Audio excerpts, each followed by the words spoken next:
Hi everyone, just before we get into another episode of What a Load of Bulls, we just want to give a shout out to our partners, Newcastle Car and Truck Rental. Newcastle Car and Truck Rental are a locally owned company servicing Newcastle and the Hunter. Todd Holden and family pride themselves on being part of the local community, and you feel that when you step through their doors. It isn't a different person every time you call, it's the same people taking care of business and taking care of you.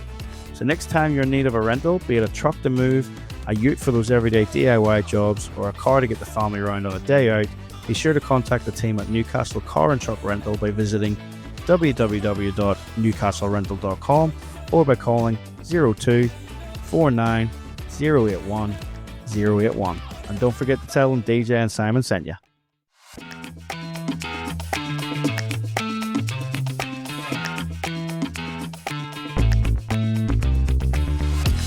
Episode 73 of the What a Load of Bulls podcast. DJ here. Simon's back again, mainly because nobody else would do it with me, and Simon is a whiz on the editing software. So, Simon, let's get into it, mate. How are you? I'm good.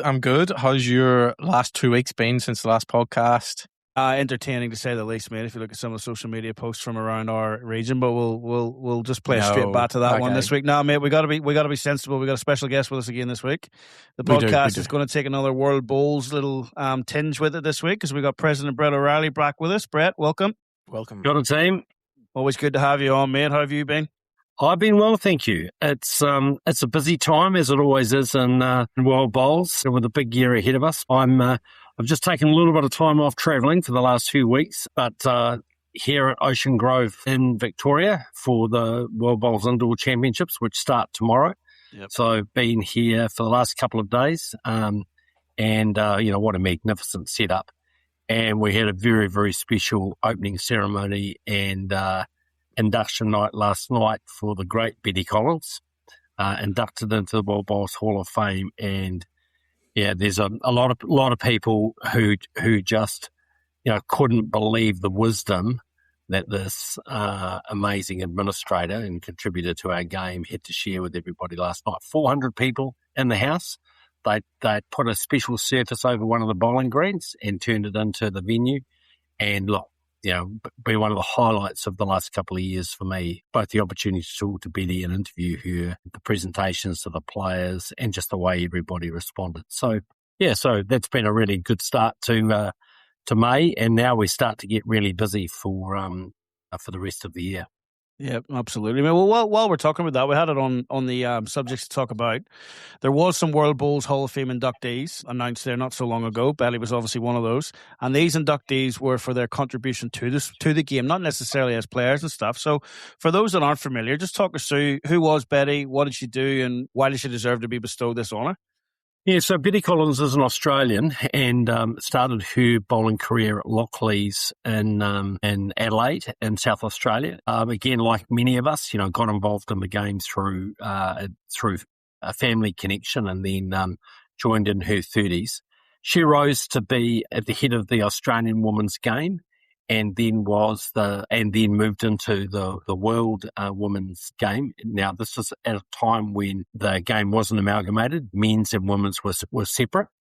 And so she was the driving force behind the amalgamation of men's and women's, which created World Bowls, and the organisation I now am lucky enough to be president of. And in that first amalgamated organisation, Betty was the vice president, Gerald Turner was the president, and then she became the second president of World Bowls, and to date, the only woman to have been president of World Bowls, something I'm hoping that we can remedy as part of our commitment to diversity and inclusion. And so just incredible career in the game. Betty's in her 90s now.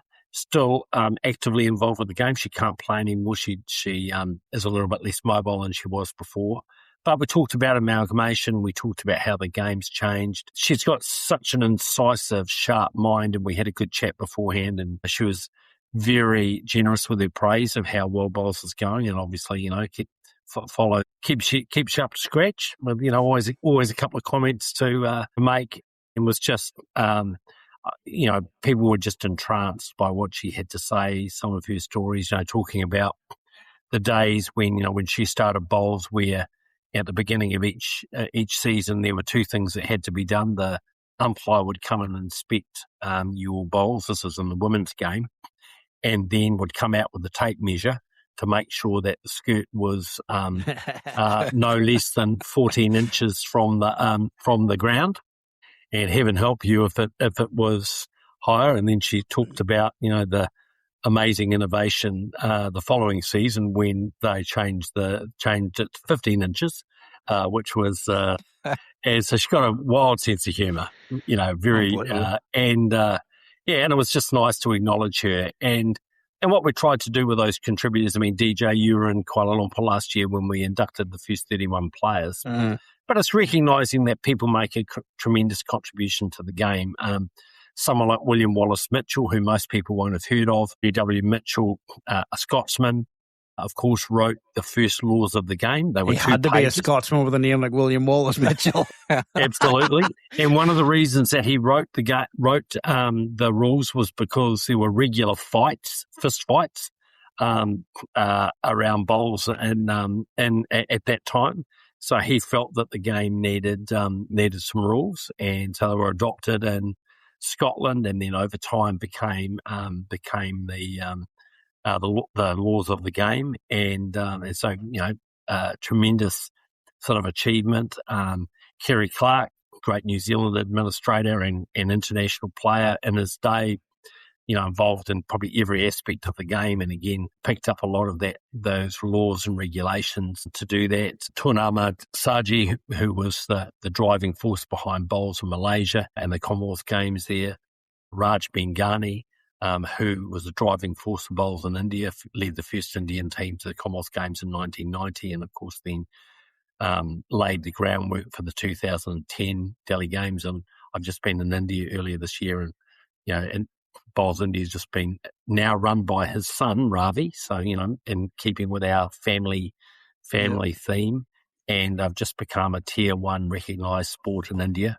So that's massive news for the game, massive news for India hosting the 2030 Com Games and hopefully a future Olympics. Vincent Chung, probably the longest standing national president in World Bowls history as the president of the Hong Kong Lawn Bowls Association and very involved with Bowls Asia. George Atkinson, a South African, ran probably the most successful world championships we've had, which were the 1976 edition that was at Zoo Lake Park in Johannesburg in South Africa, where South Africa was just a men's only championship in those days. And they dominated. George managed that activity, and South Africa won all of the gold medals. So, pretty stellar group of administrators that, have contributed so much to our game. Neil Benjamin, Australian, who from Wagga, who was basically the instigator of the first World Bowls, 1966 at Kia Ma Leagues Club in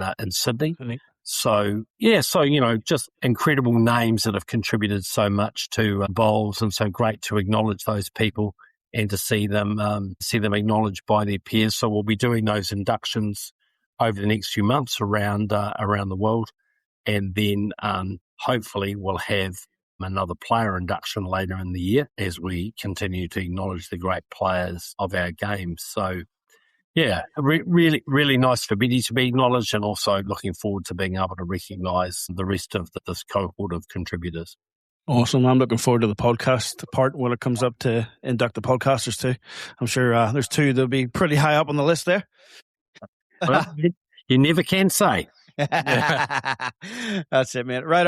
We'll double back around to this one shortly, but we'll start. There's a few topics, obviously, mate, that we want to talk to you because we've got you to sit down with us. Let's focus on the Olympics and Bowls for Brisbane 2032. Obviously, you can't tell us too much, but for all those listening in, talks are still very much going on behind the scenes. There's a big push.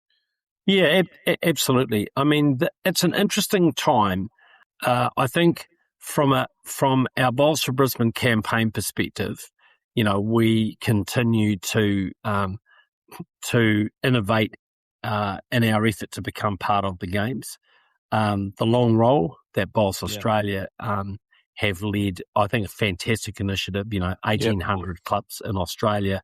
Great to see so many of clubs in New South Wales and Queensland get them behind it, and it just shows that universality is a big theme in the Olympic movement now, and it shows the universality of our game, the diversity and inclusivity of it. So I think, that's a great initiative. We've just been having some meetings with the Brisbane organisers, and they certainly noticed that. Tonight here at Ocean Grove, we had the latest Bowls for Brisbane game between the rest of the world. Ozkan Akar from Turkey, Naimoni Sakai from India, Lara Butler from Switzerland up against Corey Wedlock, Jack McShane and Kelsey Cottrell from Australia.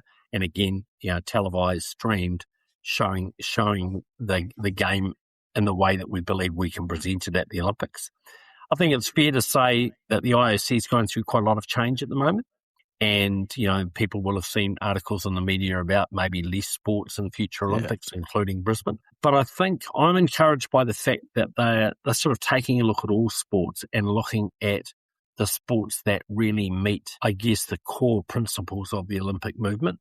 And without overplaying it, I think, from a universality point of view and from a diversity and inclusivity perspective, bowls has got a lot going for it.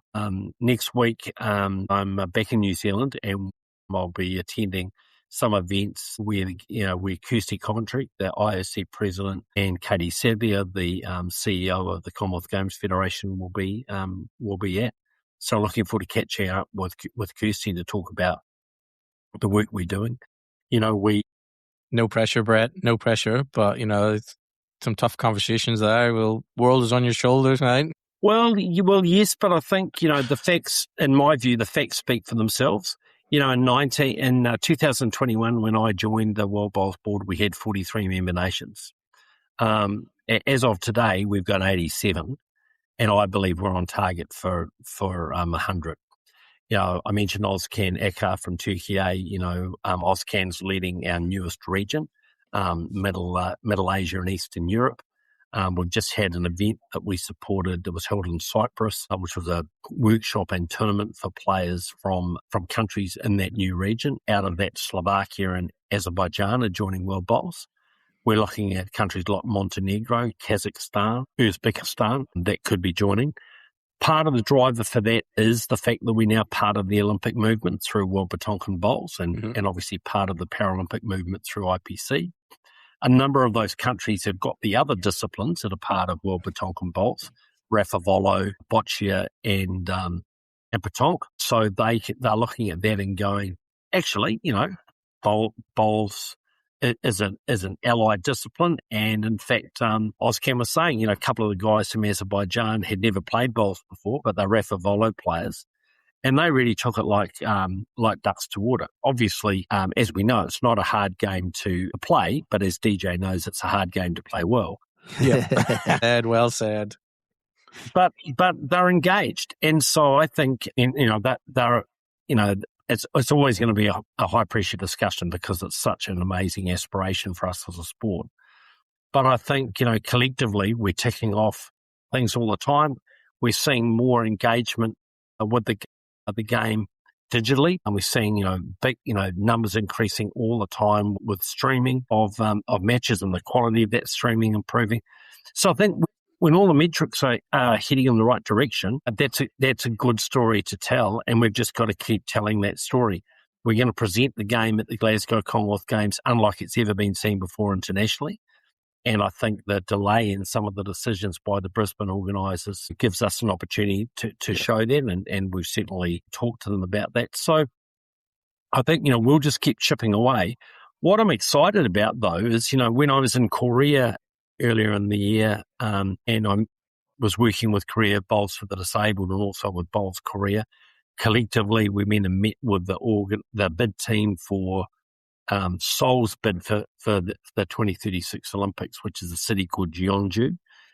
And they've got a lot of para bowls played in that area. And so the bid team said, look, if we're successful with our bid, we want to include bowls in that, and they want to have a number of lead-up bowls events in Jeonju and that surrounding area in the lead-up to 2036 or beyond, because obviously some of those cities may miss out in 36 and go on.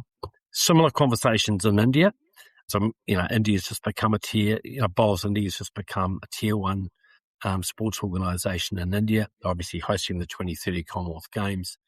We're talking to them about the mix of facilities that we might have for that. We want to, again, probably play it on artificial surface and in a covered facility. And because India, is doing so well, they were the top nation at the recent Asia Bowls Championship, first time they've won that event. They're saying, actually, if we're successful with our bid, we'd like to have bowls included there. So strong focus, will continue on getting bowls into that 2032 Brisbane Olympics, but also look beyond that at the other cities and countries that are bidding for it and make sure that we keep bowls in front of them as well as part of that. So, it's exciting times for the sport, and the fact that more countries are taking notice of what we're doing is good. The last part of that is, we've got to continue to grow the para game. If we really are about diversity and inclusivity, our goal is to ensure that by 2032, every member nation of World Bowls is para capable, so they can host a para program. They have access to classifiers that can classify the players and to events, and then hopefully we'll get that interest. So so it's an ambitious work plan, but I think we can achieve that. We've just had our first, after the merger with the International Bowls for the Disabled, we've just had our first World Bowls Para Committee meeting. That committee's been chaired by Owen James from South Africa, who was previously the president of IBT. And I think we can, they've got a strong work plan in that group, which we'll be supporting. So, bring it on. Yeah, absolutely, man. It all sounds very, very positive. So it does. So just doubling back there, you've talked a lot there about Ozcan. So just for those that aren't familiar, Ozcan's been around for donkey's years. Very, very keen player there from Turkey, as you said. Just sticking with Turkey, I seen an article there recently. So they've got their national championships. They play them on a portable carpet, but they actually doubled their entries this year. They had 154 entries in the national championships. Now, that's a fair effort. And for those who listen on the podcast that tend to think about their own little bubble and their own little regions or their own state or their own country, it just shows you what's going on in other nations as well. So to get 154 entries there, that's pretty special. The one that blew my socks off was Brazilian Interstate Bowls Tournament, held every year between Rio de Janeiro and Sao Paulo. That thing's been going for 103 years. It's outrageous, isn't it? It's just that's crazy. No idea. 103 years. Yeah, and look, Brazil recently played in the World Bowls qualifying tournament in the United States in California, and they're keen to grow the game there. We've got Belize and Panama joining in Latin America. We're working on Mexico. We're working on some Caribbean countries as well. Joining some of those Caribbean countries actually are through para bowls. So really exciting. The cohort in Turkey, the only permanent bowling facility in Turkey is in Cyprus, which is where we held that Middle Asia, Eastern Europe event in the last couple of weeks. But, they got that number of people in their championships playing on three, portable rinks or rollout rinks, which they built, ably assisted by Green Gauge, who managed to ship to. Ozcan was telling me yesterday they got it was originally going to only have one rink, and then they got so many entries, they're like, I'm never going to be able to get this tournament finished. So Graham Robertson and the Green Gauge boys literally delivered two rinks, air freighted into Turkey on the morning of the event. They picked them up, rolled them out. So they had three rinks. Ozcan said, they've got a couple of 16-year-old players that are beating the established players. They've got young men and women in Turkey, really, really playing well. And a couple of them, I think, are quite good sports, quite good at other sports. And so they've brought that sort of natural ability to the game. And I don't know if you guys have noticed, but every time I look at a tournament, whether it's the Victorian Open or what's going on in Queensland or Turkey, there's these teenagers that are just playing out of their skins in the game. So, obviously, people are taking notice of the game and what we're doing, taking notice of that Olympic aspiration. That's so cool.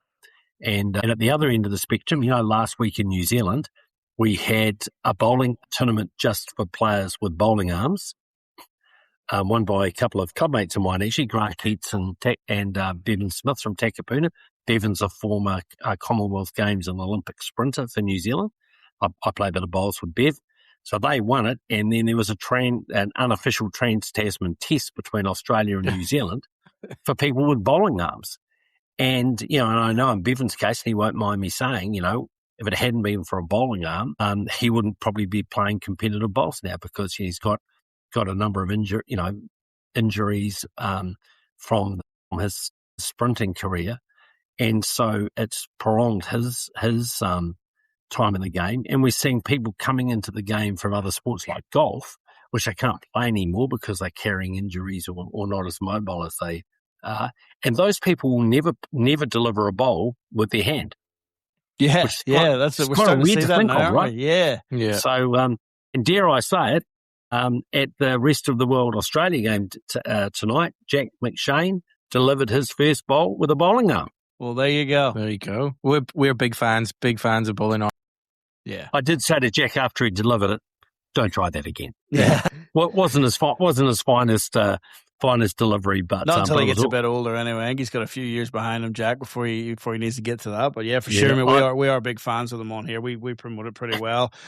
We've had a Club Milton City go to it over the last couple of years, with the new facility that's coming too, that's going to help protect the greens, but just keeps so many people in the game longer that wouldn't be there. Like, I just look at some of these guys on the green now, and the reasons why they're using those bowling arms, and just thinking like that's a member that my club doesn't have. It's a member that our association doesn't have. It's a member that World Bowls doesn't have if they don't have that bowling arm. So it's been a great asset to the game, I think. 100%, and huge shout out to Gary Banks, who was the organiser of that event, which was played at the Orewa Bowling Club. Under there, they've got 2 covered greens at Orewa in the Bowls North Harbour, not too far away from where I live, and so just great to see men and women playing with those arms. As you say, it's just another way of accessing the game for people. We were talking to the Brisbane Olympics organisers about that today, and just saying, again, it's another innovation in our sport. Yeah, the more opportunities we provide for people to play, the more people will take it up. Yeah, absolutely.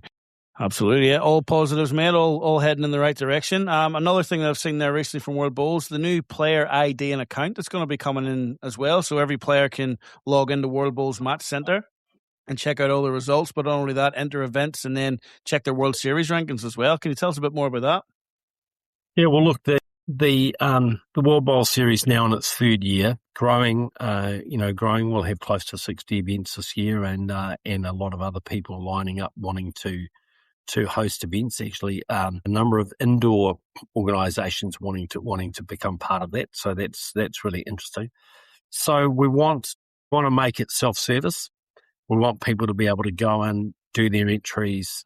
We want to be able to for them to check their ranking points.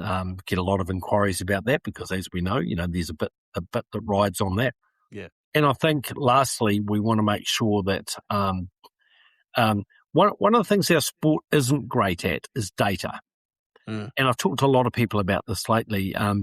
When we've talked to when we talk to the IOC and the IPC, they're always wanting you to present data, and it's just not something our sport's been very good at. So this is part of our wanting to collect data, of course, protecting privacy, putting all those integrity safeguards in place.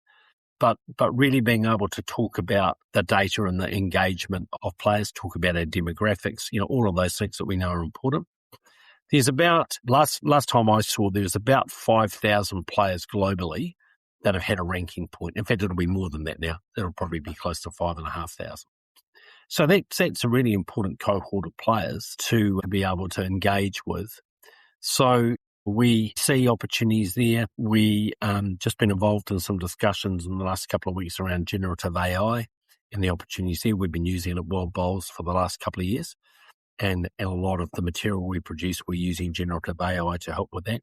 But I truly believe that can be something that can really transform the administration of the game. When I was doing a lot of the research for the Hall of Fame, working with the Hall of Fame committee, we were using AI to find historical records and historical photos. So there's lots of different ways we can use it. So that's going to be important as well.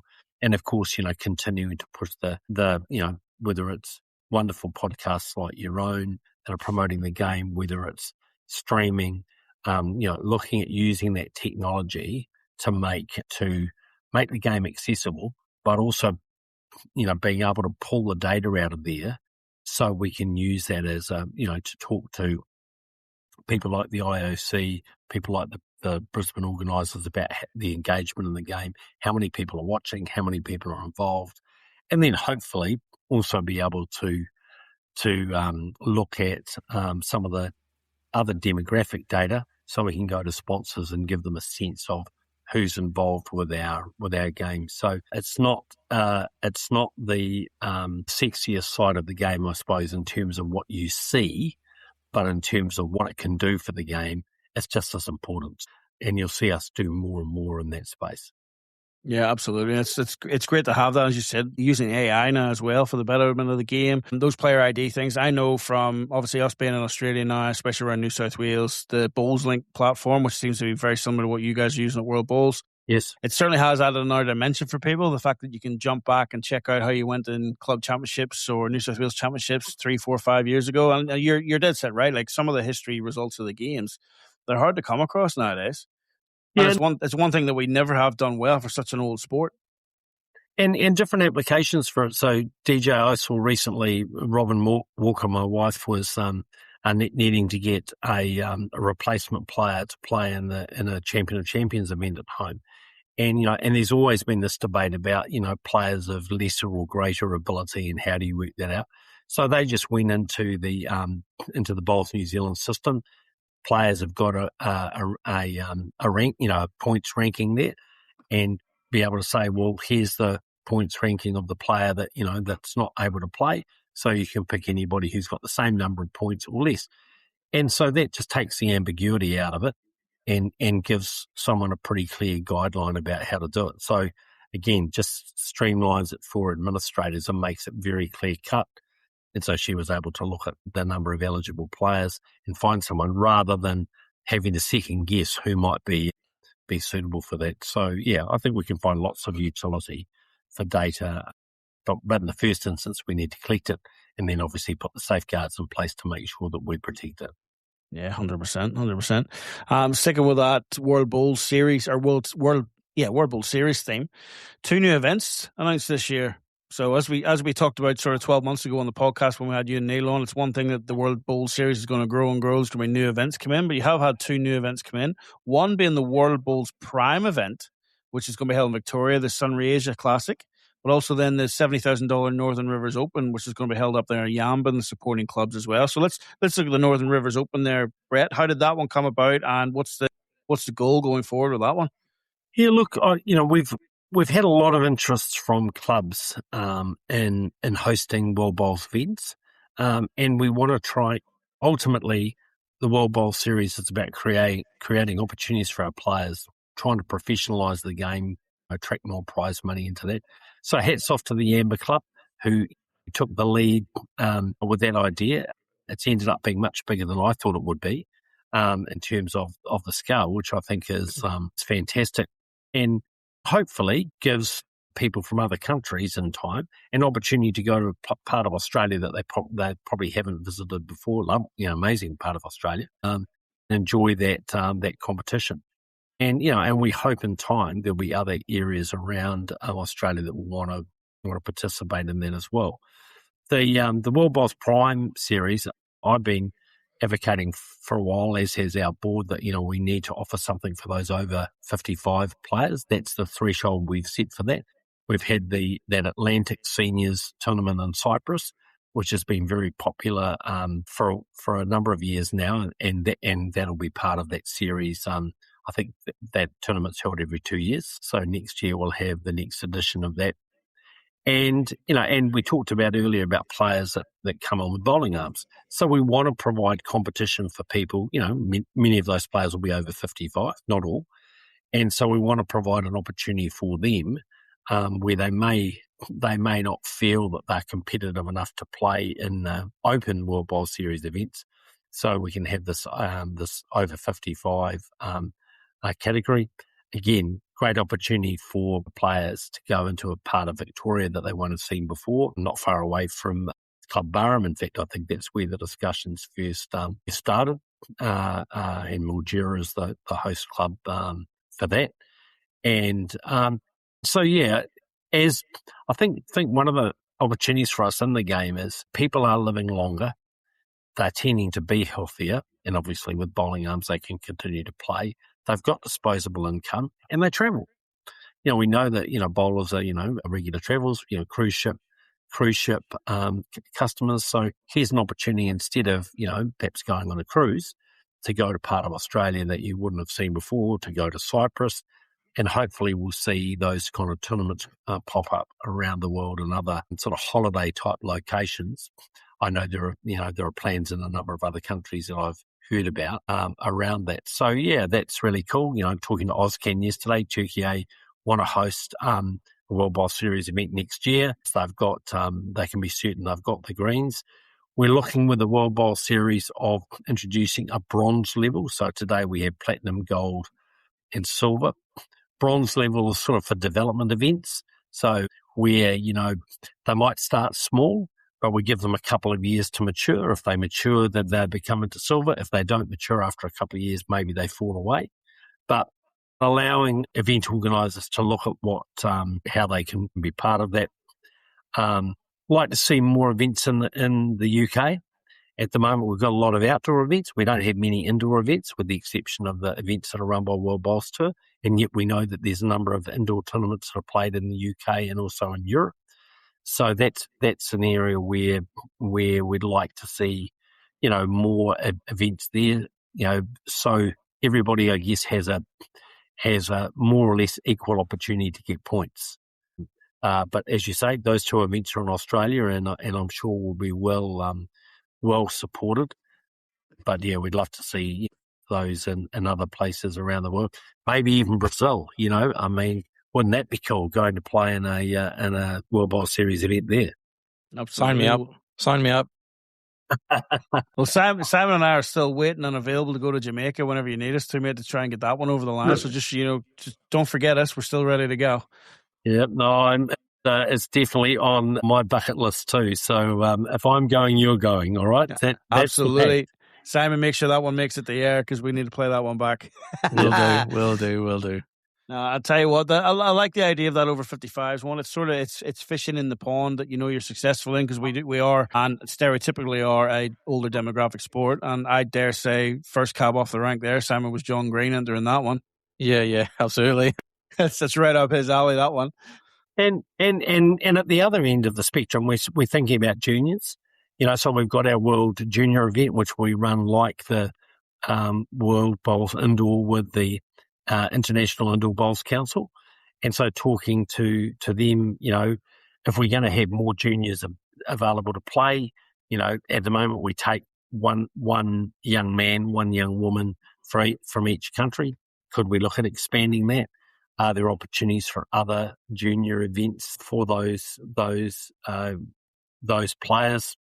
I'm quite interested in experimenting with maybe running some virtual events using the technology. That'd be pretty cool, with players playing in different countries, but actually aggregating the results electronically. So, there used to be something like that. We used to have a postal world championship where, one player in each country, this is in the 1950s, would play a series of bowls to jacks at certain lengths. Someone would get out with a ruler and measure the distance between the bowls. There'd be a couple of photos taken of the bowls, and then that was all put into an envelope and posted off. And at the end of it, I can't remember who the sponsor was, but this bowling magazine would, announce that, Simon Littlehead was the number one player in the world because his combined score was, 39 and a half inches away from the jack, and DJ Dilworth was second at 41 inches from the jack. I mean, nobody else enters, Simon, if that's the result, is it?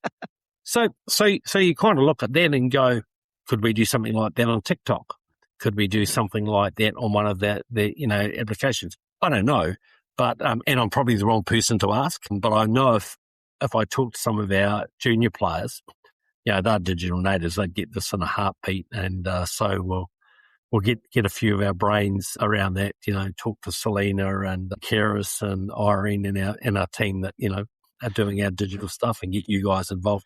And I'm sure we could hatch up and some kind of digital, age group event, which My meant head's people going didn't overdrive need at to the leave their minute. countries. I'm thinking TGL golf. I'm thinking darts during COVID. I'm thinking everything here. It could be doable. The technology's there. Brett, it's so encouraging to hear that kind of stuff come from you. Like, you're talking about AI, you're talking about TikTok, you're talking about this is the kind of stuff that Bowls needs to get into. And it is really encouraging that that's what we're hearing from you and World Bowls, and we're actually looking at that kind of stuff that, the average bowler out there at their club, as DJ says, is in their own little bubble of their own club. But to hear that that's going on behind the scenes and stuff like that, we're actually thinking about that and trying to introduce that is so good for our sport. Even if nothing comes of it, we're actually thinking about it. We're thinking outside the box. And that's what you boil down to a club level that clubs aren't doing. They're not thinking outside the box. They're doing the same thing we've done 10, 15 years ago and expecting something different. And it's great to see that at the very top, we're actually trying to do something different and we're trying to change things, make things better, and look down other avenues. Like, I think it's a great thing that people can listen and go, okay, maybe what can my club do in terms of something totally different outside the box? Because World Bowls are trying to do that. Well, I think, you look at the success of something of a sport like pickleball, or even at the CrossFit phenomenon that is High Rocks. Yep. They've had the opportunity of building their sport from the bottom up. It's all data driven. They've got sponsors racing to spend money there because they can tell those sponsors who's playing exactly when on exactly which day. If I want to go and play pickleball, I can just go online. I can book a court. I can go down there with some friends, and I can play at my own level. Now, actually, a lot of those things exist within bowls, but the digital experience is not always great. Sometimes doesn't exist, yet it should, because it's not, and particularly with the way tech is now, it's not that hard.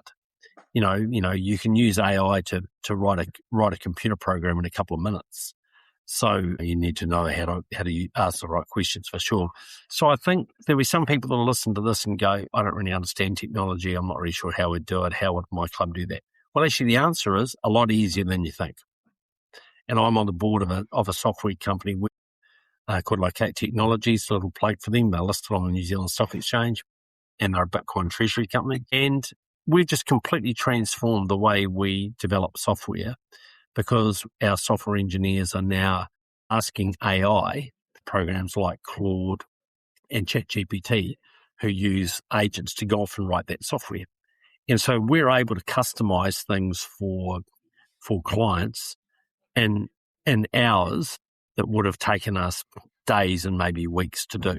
So, as you say, Simon, the technology is there.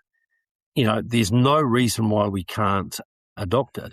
And actually, we have some amazing people in our sport who actually are involved in tech, but we don't always go and ask them to help. And I was just talking to Dr. Julia Gallo today, who's one of the US representative here, who's got a doctorate in artificial intelligence, from the US, and very keen, to help us, and is already doing a lot of work in Bowls USA around that. So we can do this. We shouldn't be intimidated by the technology, and I think, the world's our oyster. And so, to anyone who's listening, I just encourage you, think out of the box and give us the ideas. Because again, we're not the home of the great ideas. We're the collectors of great ideas.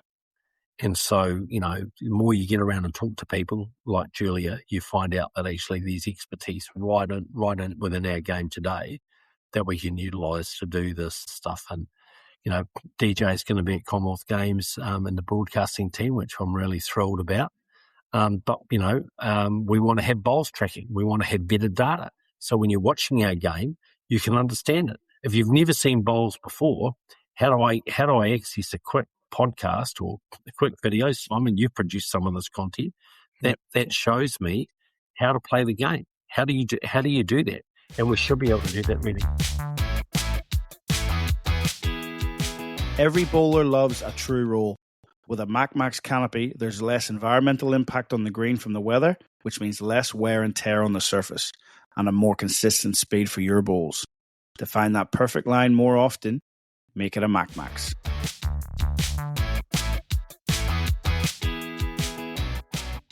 So that's the great Matthew Flapper, who's done an amazing job here at Ocean Grove this week. He is a legend. I wish he would reply to a text message so we can get him on the show. Yeah. I will just drop that in before you leave. I will definitely do that. But I mean, what great hosts. Yeah. This is just such a beautiful part of Victoria and Australia. But the hosting has just been amazing, and the players are obviously loving it. Yeah. It's and seeing a different part of Victoria, right on the coast, almost the antithesis of Byron, but the same kind of hospitality, same great facilities, and same good people. Well, mate, that was a seamless transition. It was almost like we planned that. Seamless transition into the next topic, which is, of course, the whole reason you're down there at Ocean Grove now, which is the World Indoor Championships, which to me, especially in the last couple of instances, has certainly gone up in the rankings, or gone up in people's interest. Like it's been around for a long, long time, but it's only really the last couple of years that it's really getting promoted the way it needs to be. Just go into detail. I mean, talk to us about Ocean Grove and what you're seeing down there. Like as you say, you're on the south coast there of Victoria and Australia. It's not quite as far away from the airports as what Barham is what you said. But also, just how much are you missing me being down there? Well, look, we've had a search party out for days. I wish you took him. And there was a rumour that you'd done Harold. You walked out into the surf. No chance of that. But look, it's over 30 countries here, so I think that's close to a record for us for this event. Croatia making their debut in a World Bowls event. Big ups for them for being here, and a bunch of other countries from around the world that are here. I think probably one of the strongest fields we've ever had in this event. And I think that's a reflection of, just the interest in playing indoors. The facility here at Ocean Grove, I think less than a year old, greens running sort of 14, 15 seconds. So a little bit slower probably than Barham, but really true. Really good feedback from the players. And I've been here a couple of days and talking to them about that.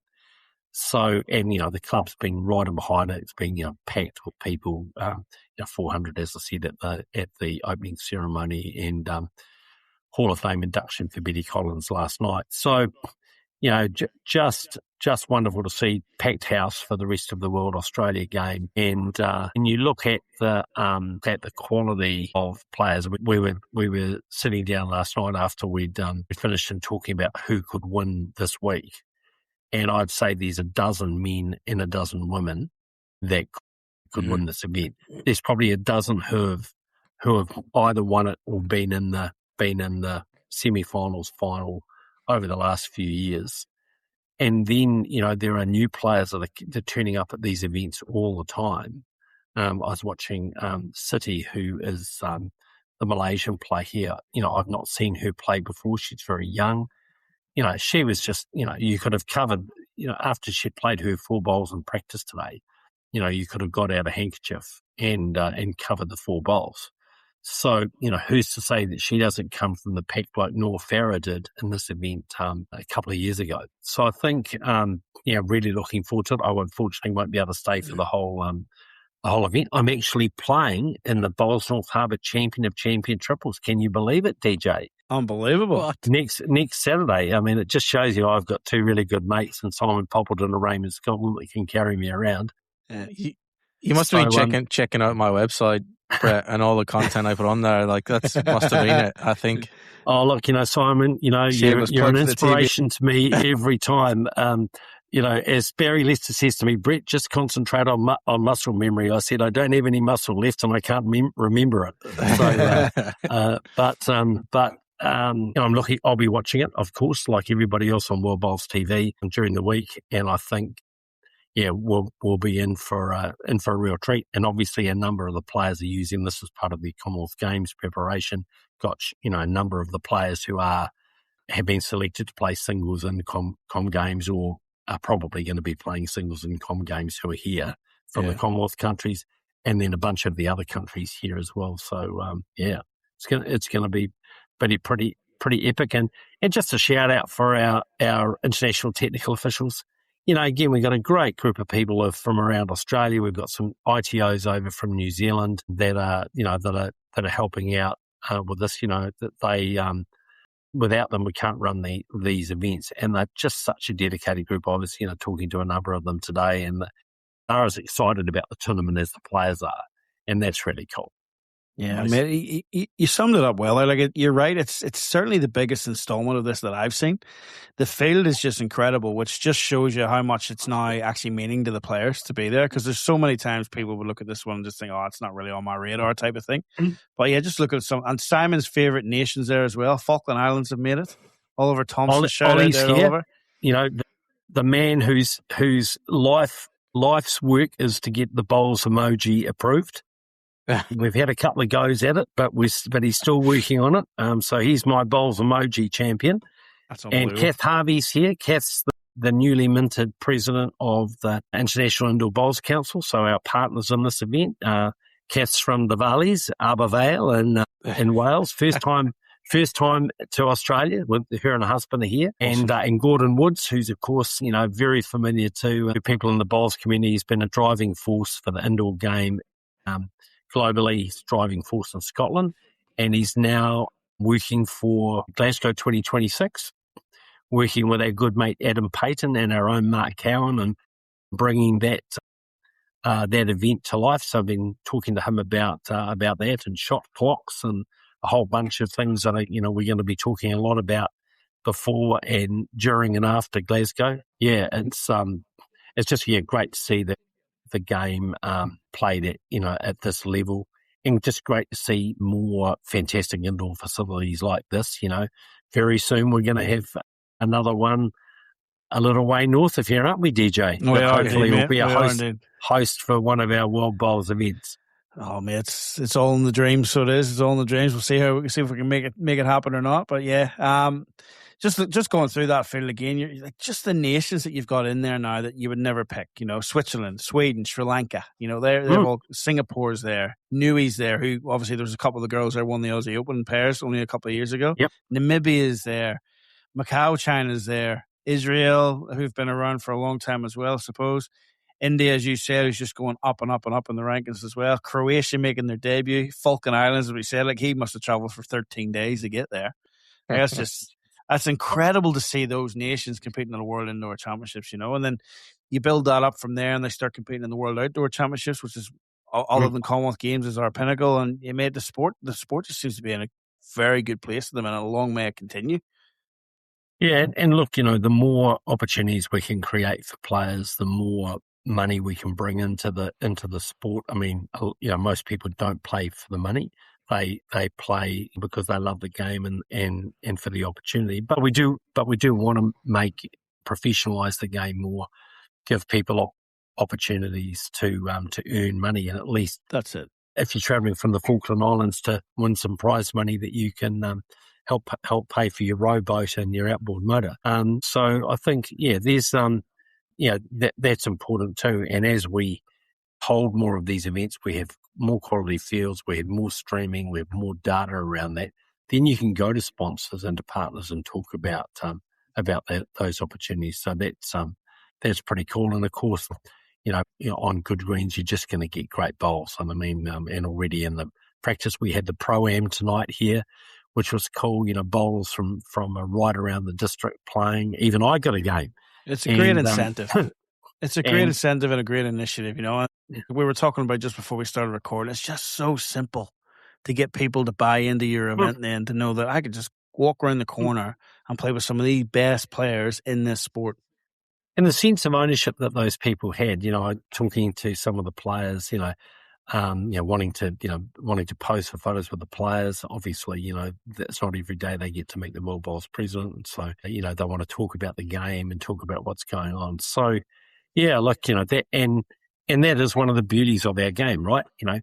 How many, one of the guys that we played against in the second Pro-Am match, has been playing the game 5 years.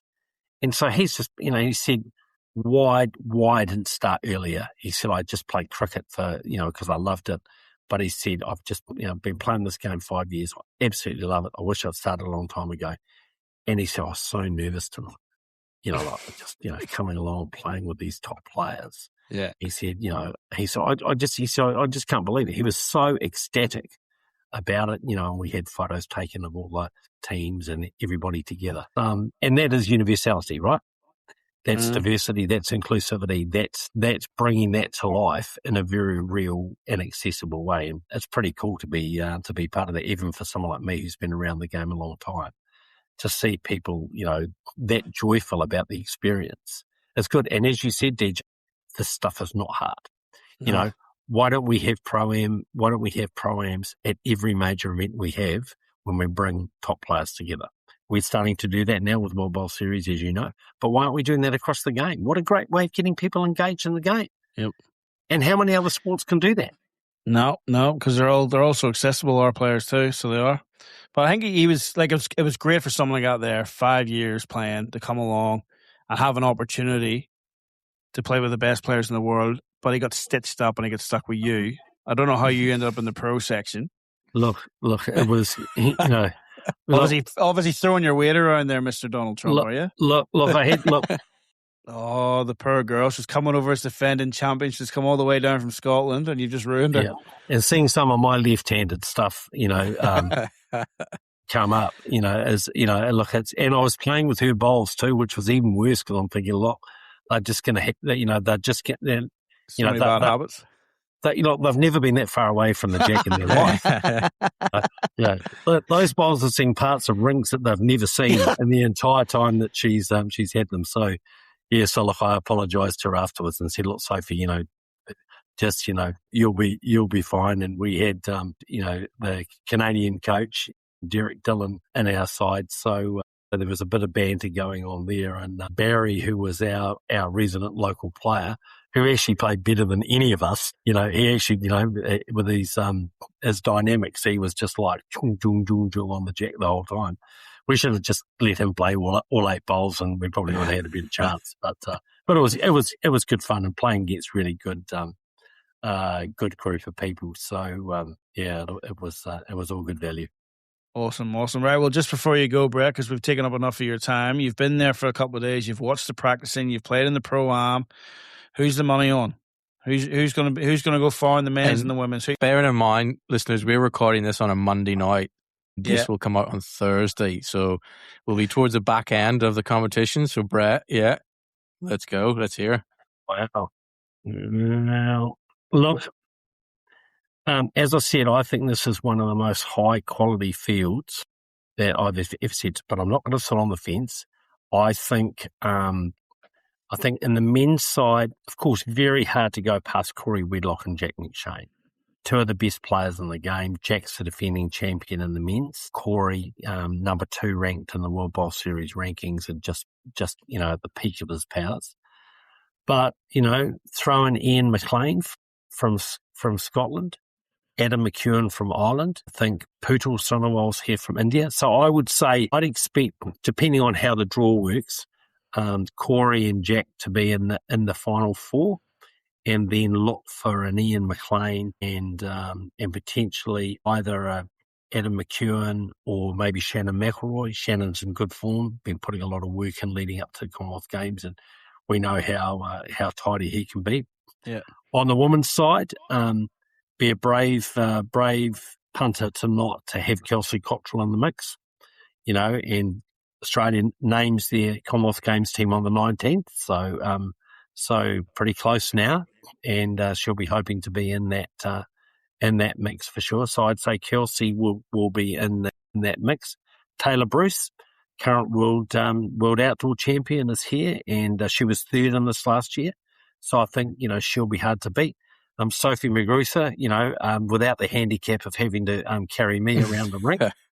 I think defending champion, and you've got to put her in the mix. But there's two other players that we don't always see a lot of at this event.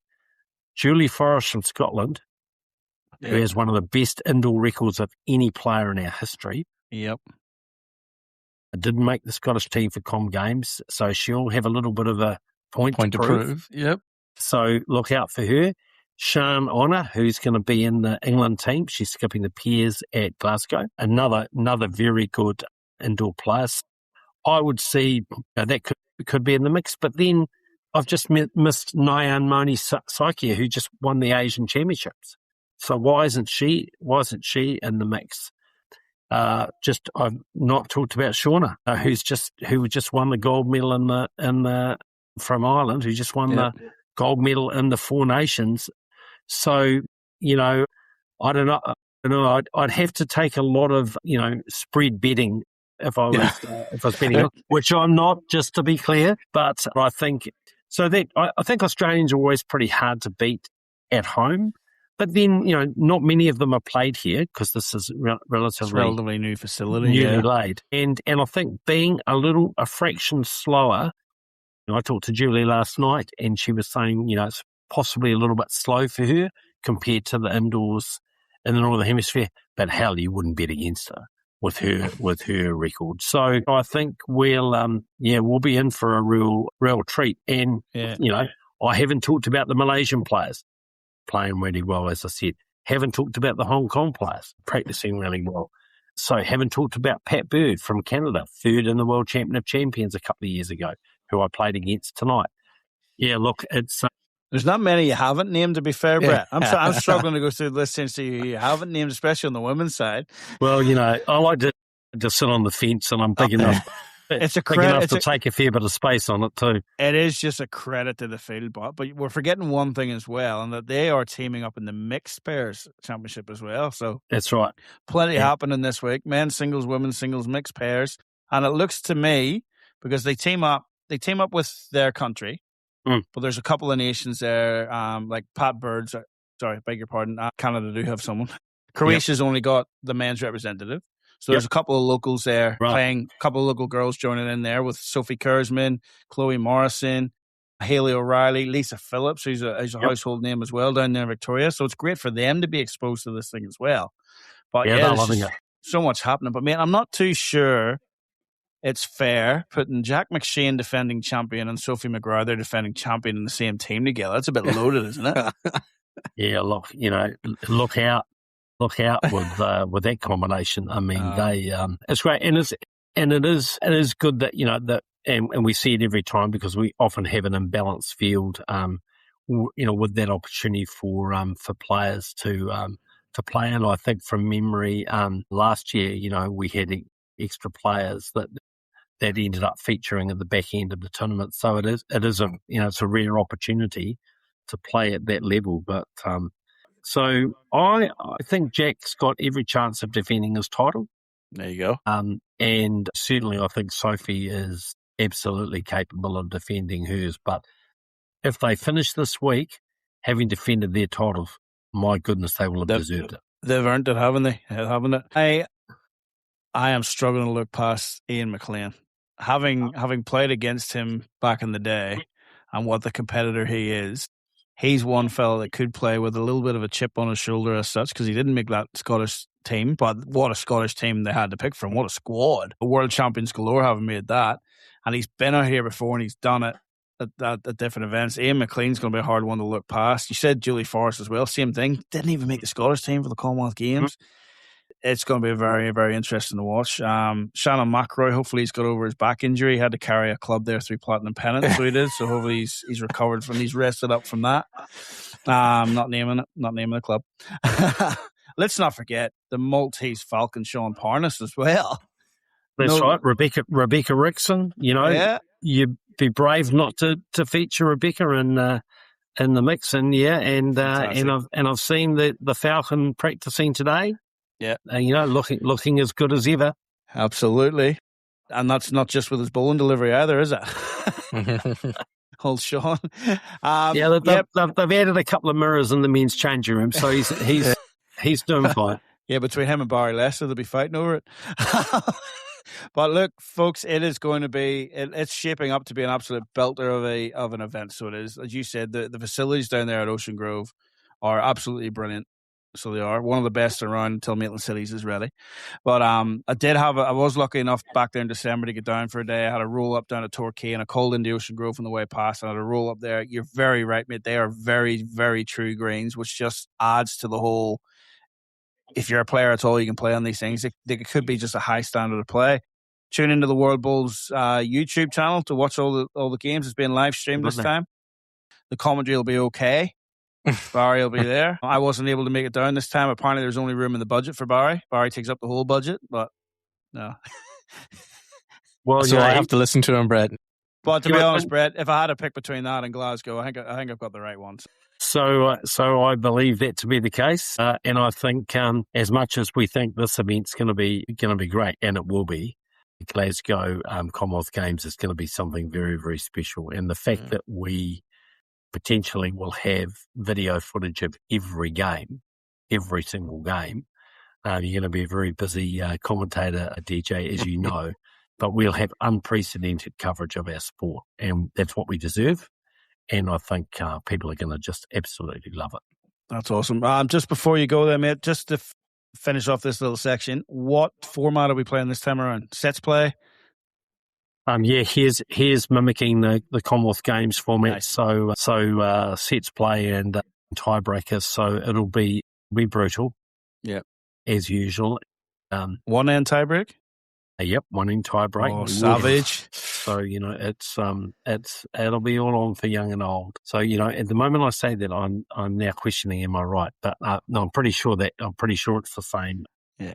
The same format. And I think it'll be in for a cracker of an event. So bring it on, and if you are watching this on Thursday, and I've completely got those picks wrong, please don't contact me.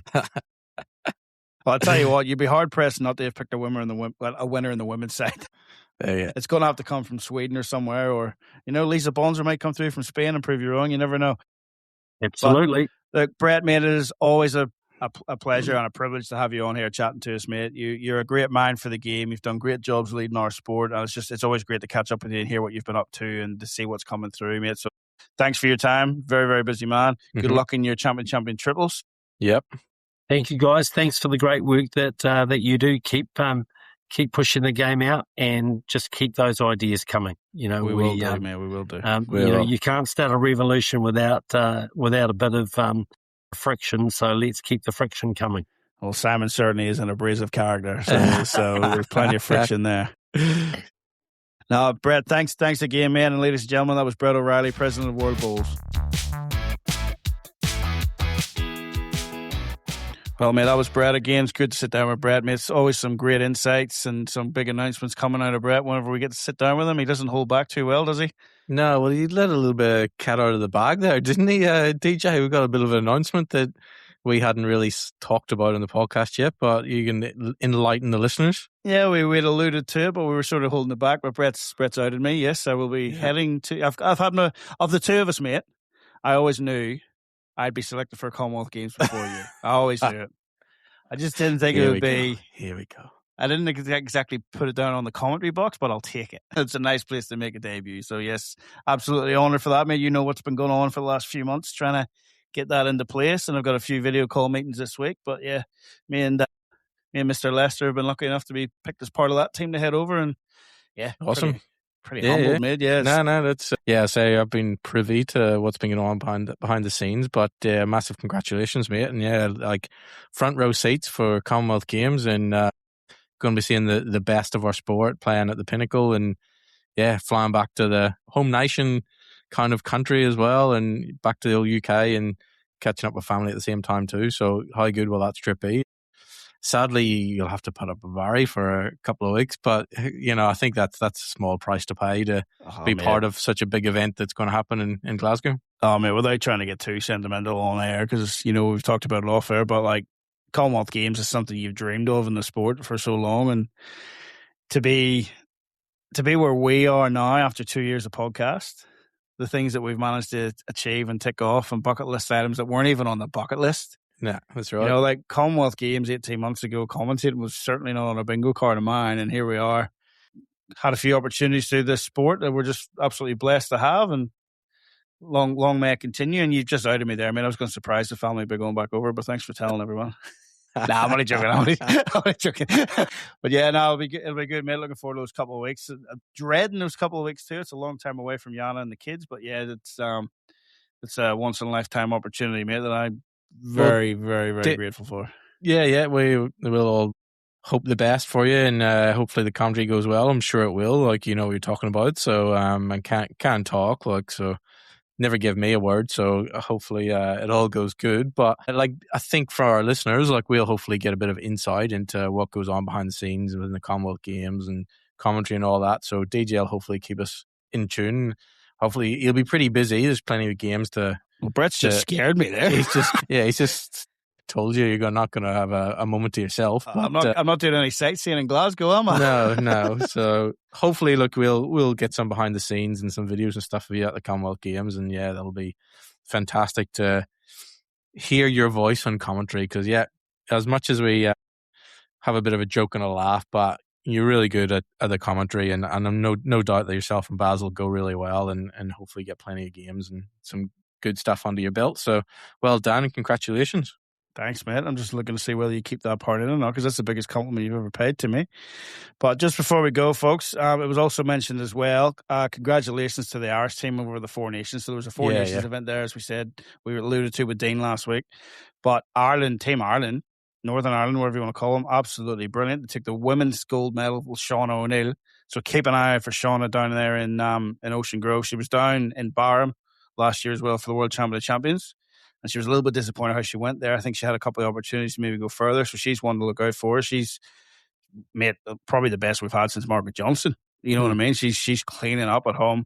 Gary and Adam, world pairs champions. They took out the gold medal in the men's pairs there too. And then Gary Kelly backing that up as well with the gold in the men's singles. So we took out both singles event, took out the pairs event, and the women's pairs got a bronze medal too. So that was with Shauna O'Neill and Chloe Wilson. So unbelievable for them over there in Glasgow, and hopefully that form continues for when it comes around to the Commonwealth Games. We will have a Commonwealth Games episode coming up. We're just waiting on a few more of the nations announcing their sides. The majority have. As Brett said there too, I think the Australian one's hopefully going to come out back end of this week. Maybe they're just waiting to see how the indoors go here, and they might make a few more calls, but they've just come back from that Four Nations as well. And again, they all perform very, very well as well over there, the Aussies, as they do. But yeah, pretty exciting times for us here on the podcast, folks. So yeah, hope you all enjoyed that one. It's just brilliant to talk to Brett. I love talking to Brett. Yeah. So he's an open book. There's nothing to hide there. And to hear that all those conversations that, you know, people don't hear about behind the scenes towards Brisbane 2032, it still sounds pretty positive. And to hear that the organisers are actually looking at the long roll, which means the long roll is doing exactly what it was designed to do, and it's reaching the people that it needs to reach. It's not just us in our little bubbles. It's getting out there to the broader community and the broader sporting communities. And Korea interested in a later Olympics too, potentially. How good's that? Just great insight there from Brett O'Reilly, folks. I hope you've enjoyed that one. But I think that's all for this week. Simon, any other secret announcements that we need to leak out this week? No, I think we're all good now, aren't we? You're moving to Brisbane. I'm heading to Glasgow. Yeah, that's about it, really. So, but yeah, folks, hope you all enjoyed that one. Keep tuning in, folks. 72 other episodes you can go back and listen to if you're new. If you're a regular, thanks for supporting us and keep coming back. And if Simon's offended you, feel free to send him an email, simon@thebullsacademy.com. Actually, mate, I'm selling you short here, mate. The Bulls Academy. It's the whole reason we're here. That you started the Bulls Academy. You're the founder of the Bulls Academy. We want to promote that more. We came up with a podcast. It's going all guns now. You've got the equipment that you're selling, but you're really taking off with the delivery analysis, haven't you? Talk us through that. Yeah, well, look, we've got that service if you jump on our website, and there's a few different tiers of remote delivery analysis. So all you got to do is with your phone, iPad, something, just get somebody to record your delivery, send it in to me, and we get delivery analysis straight back to you. And, you know, part of one of the services is a video call as well, which you can jump on with me, and we'll walk through that video and walk through your analysis of of your delivery and point out a few tips and a few tweaks that might make you just improve that a little bit more, take your game to the next level. And that's all it can be sometimes, is a couple of little quick tweaks of, whatever it might be, alignment, foot alignment, bowl in the hand, whatever. And we can help you out, no doubt, not only with your delivery, but also with some sort of practice drills as well. Jump on our website, all there, got all the tools to take your game to the next level. And who knows, you could be in front of DJ in the commentary box at the next Commonwealth Games. So yeah, jump on, have a look, www.thebowlsacademy.com. There was a lot of W's there, man. It was, yeah. It was one too many. Regular 3, will we? www. Yeah, don't you dare cut that out. Anyway, that will do us this week, folks. That was another great episode with Brett. It went on there a little bit, as it tends to do. So we'll just wrap it up now. But always remember, keep that little disc on the inside. And good luck in those greens.